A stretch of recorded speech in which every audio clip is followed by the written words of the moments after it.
अभी मैं आपके सामने एक और गज़ल लेके आया हूँ, ये आपसे डिस्कस करता हूँ इसके कुछ अशार। इसका मतलब है कि रास्ते मिलते हैं, मंजिल के निशान मिलते हैं। रास्ते मिलते हैं, मंजिल के निशान मिलते हैं,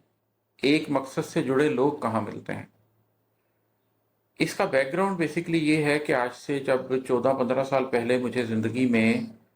ये एहसास हुआ कि मेरी ज़िंदगी का मकसद क्या है, और जब मैंने सूरतुल कहफ को पढ़ा और उसको समझा, और मुझे पता लगा कि आखिर ज़मान में अल्लाह ताला एक इंसान से क्या चाहता है कि वो कैसी ज़िंदगी गुजारे।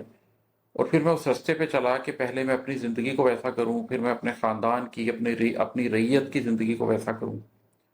और फिर मैं देखूँ कि मैं माशरे में एट लार्ज क्या तब्दीली ला सकता हूँ, इस हकीकत को सामने रखते हुए कि हम आखिर ज़मान के अंदर रहते हैं। तो उसके बाद अल्लाह की किताब कुरान हाथ में पकड़ के मैं उस रास्ते पे चल पड़ा और मुझे बहुत रास्ते मिले। तो रास्ते तो मिलते हैं,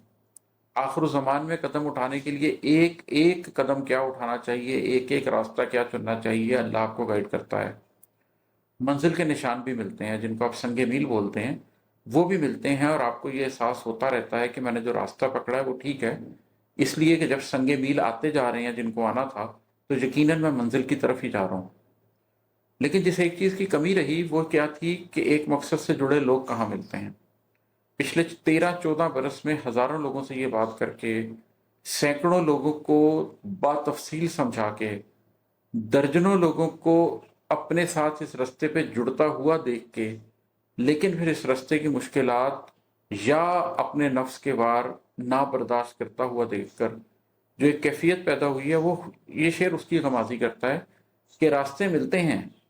मंजिल के निशान मिलते हैं, एक मकसद से जुड़े लोग कहाँ मिलते हैं, जो अपना तन मन धन की बाजी लगाने के लिए तैयार हों कि हम ज़िंदगी आखिर ज़मान में वैसे गुजारेंगे जैसे अल्लाह तबारक व तआला ने गुजारने का हुक्म दिया। तो उसकी कमी महसूस होती है कि ऐसे लोग नहीं मिलते, वो खाल खाल है। नबी करीम सल्लल्लाहु अलैहि वसल्लम की एक हदीस है कि इंसान ऊँटों की तरह है, तुम्हें सैकड़ों मिलते हैं लेकिन सवारी के काबिल कोई कोई होता है। तो जो हक का बोझ उठा के चल सकें उन लोगों की तादाद भी बहुत कम होती है। ये मैं किसी तौर पर तंज के मानी में नहीं कह रहा हूँ, लेकिन ये एक हकीकत है कि ये रास्ता बड़ा दुश्वार है। मेरी सारी किताबों में काविश यही है कि लोगों तक ये पैगाम पहुँचाऊँ कि शायद किसी अहले दिल के दिल में ये एहसास जागे कि कल्ब को ज़िंदा करना चाहिए, और अमल पहले जानकर उसकी बुनियाद पर होना चाहिए,